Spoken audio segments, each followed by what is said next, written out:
What do you think the chances are that Prince Charles is actually going to sit down and do an interview before the coronation? We'll get to the Harryness of it in a second, but what do you think the chances are that he'll obviously be the first monarch ever to do so?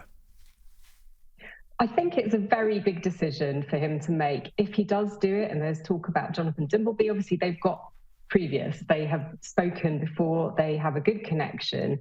And the king obviously really trusts him. But does he want to go down this route? You know, he's made it very clear that as king, he's moved on from his role of Prince of Wales, where he was able to be more outspoken and talk about all sorts of things. And he also knows that it's been a really tricky time for the royals. You know, he's going to be asked difficult questions. He can't just go on TV at this point and not be asked about Andrew and not be asked about Harry. You'd be tempted, wouldn't you, to just leave it well alone at this point?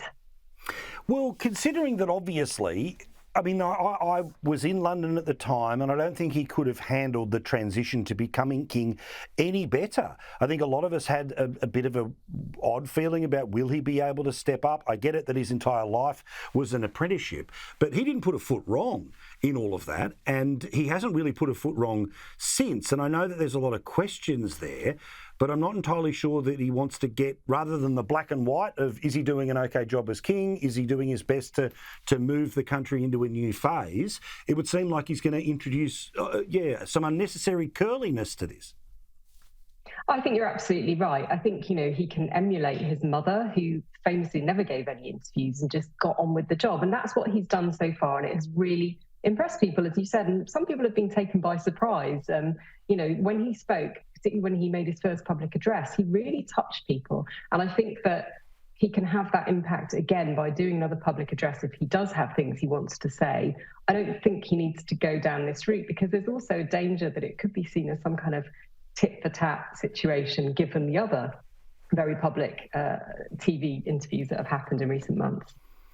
Also, I reckon that of all of the royals, let's be honest, William is probably the one that if they wanted to put somebody forward to rebut, if they wanted somebody to put forward to deal with all of those things that Harry has said, well, William would be able to do it, would be able to speak from the heart, would be able to confirm or reject whatever the House of Windsor wants. And obviously it's some time before he would ascend to the throne. So you'd think, well, kind of get that out of the way before we get to the coronation in March, and then sort of the Harry question has been dealt with.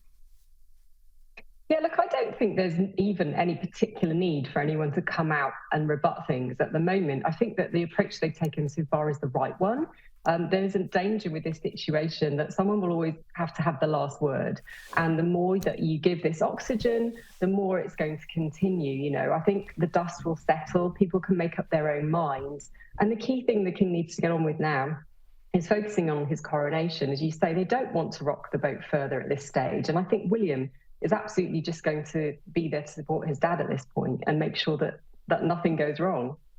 I'm still not entirely sure how a dog bowl can cut somebody on the back, but anyway, the physics of all of that seemed a little bit odd, and maybe there's a certain dog bowl in the royal household that's a lot more aggressive than any of the ones that you and I have seen. But now, what is next for Harry? Is there an assumption that there's another book, there's another series, as part of these mega deals, the book was successful in terms of sales, let alone everything else. Are they done with the content that they've promised all of these organisations? Well, my understanding is that they have lots of plans, but they're all about looking forward now. And what they want to do is focus on what they actually, do very well, and that's the charity work and the philanthropy. And they, in fact, released the Archwell Impact Report overnight. That said that the foundation they've launched has raised $13 million. It specifies where this money has gone, or where it's been donated so far. So I think that's what people want to see again. They want to see them behind these causes that they have been able to shed such a great spotlight on. And it's more about looking out and looking ahead now, rather than looking back and looking inwards and focusing so much on themselves. And I think people are ready for that right now to move forward. Now, again, we're sort of getting to the tail end of things, but there's some, I think, a creepy thing here that Harry apparently fears for Charlotte ending up in the spare role that, of course, he had to go through. But the idea of this does seem, well, frankly, a little bit, I'd say creepy, because we're talking about a little kid at the moment, and we don't know what his parents, what role his parents will have for her when they ascend to the throne. But what do you think of Harry having a public view on his niece? Well, look, he's entitled to have whatever views he wants. You know, he has that lived experience. But at the same time, I would put you at Princess Anne. You know, she's the ultimate spare who has made things work. She has the best of both worlds. You know, she carries out her duties impeccably, but she's also able to have more of a private life, I'd say, than other members of the royal family. She doesn't court the media. She doesn't love the media attention, but she gets on with the job and she's hugely respected. She's currently, according to a recent poll, the most popular member of the royal family in this country. So it doesn't have to be a bad ending for the spare.